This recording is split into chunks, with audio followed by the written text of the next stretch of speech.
Erik Menendez's former girlfriend, Tracy, joins us now. So you were still in high school at the time of the murders? Right. I met Erik when I was in high school, over the summer. What kind of boyfriend was he? He was actually, at the time, he was a great boyfriend. He was doting. He would come over all the time, call all the time. When I had my first job, he drove over to my house. He picked me up, took me to my job, waited in the car for my entire shift, and then drove me home. He would come over. Very chivalrous. Yes, definitely. On that front, I mean, he would open doors for me. He always paid for everything. I mean, he was the perfect boyfriend when you're in high school. Any idea at all, before his parents were murdered, that there might be some sexual abuse history in their family? Not that I heard of, not that I was aware of. I mean, just the way he behaved, I didn't think there was anything wrong. What would he say about his parents, his father in particular? Well, his mom, I knew he loved her. He just doted on her. He thought she was wonderful. His dad, he let me know that his dad was really controlling, intimidating, that when people came over for dinner, Erik's friends or Lyle's friends, he would pull out the dictionary and start quizzing them, asking them questions. And so I had no desire to go meet his dad. But it was mostly emotional, not physical abuse as far as you could tell? As far as I could tell. So where were you when you first heard that his parents had been killed? Erik actually called me the night. He called me about 1 o'clock in the morning, the night of the murder. And I was mad that he called in the middle of the night. And so I yelled at him, and he was crying on the phone, and so he hung up. And I woke up the next morning, saw what was going on, and my dad, because I wasn't driving at the time, drove me down to Beverly Hills. And so we were there that day. There was kind of a group of us, and we hung out, and then Erik and Lyle were actually decided to stay at the Beverly Hills Hotel. So we went over to the hotel. They hired security guards.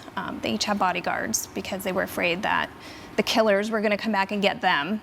And then Erik and I actually took his mom's car, and we went for a drive up to a hilltop, and we sat there and talked. And at that time, he was really sad and crying and emotional, and but when you look back on it, I don't know if it was necessarily sadness or if it were guilt or a combination of both.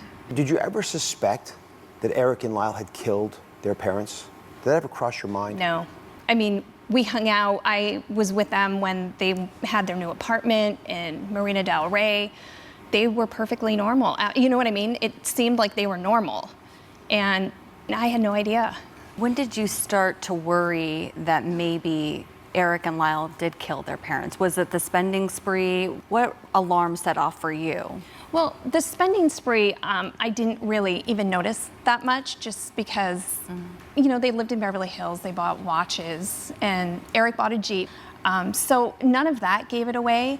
Erik and I, once he went to jail, we continued writing letters, and I started to suspect something was happening because he would update me in the letters about the trial coming up and what motions were, going on. And he specifically wrote, he said, "I don't care if you come to the trial." He goes, "I just don't want you there when I testify." Why do you think he said that? Well, I mean, he tells me in the letter, he said, "You're going to hear bad things about me, but it'll be okay." He's like, "People are going to say really bad things about me."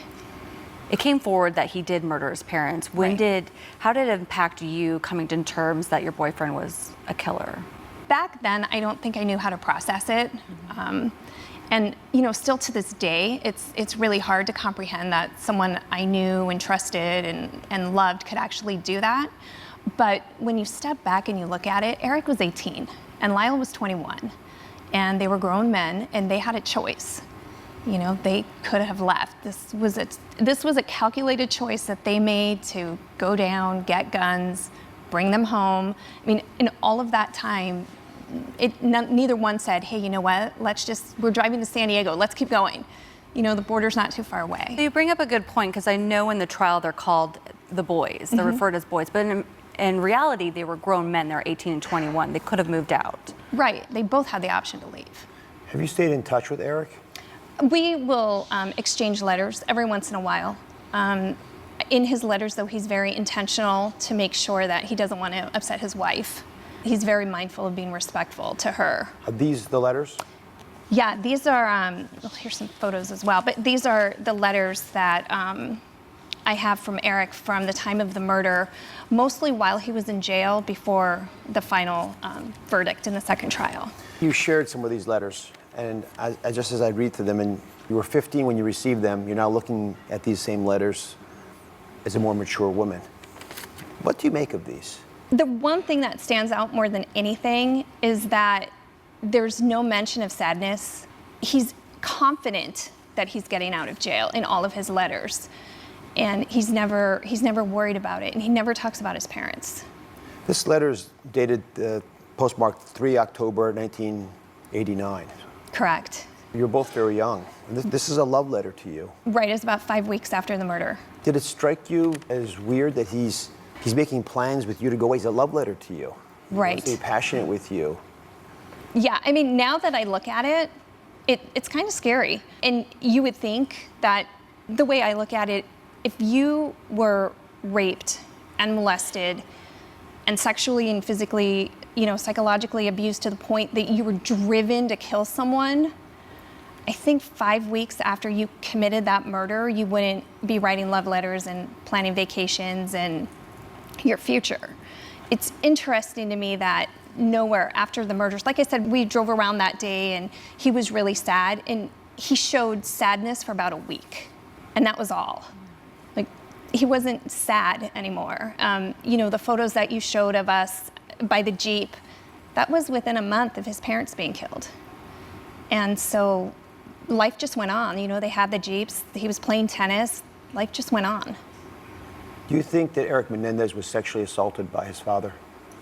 I do not, but I don't know. I mean, I'm not an expert, so obviously no one knows. The only 2 people that know are dead and can't say what they believe.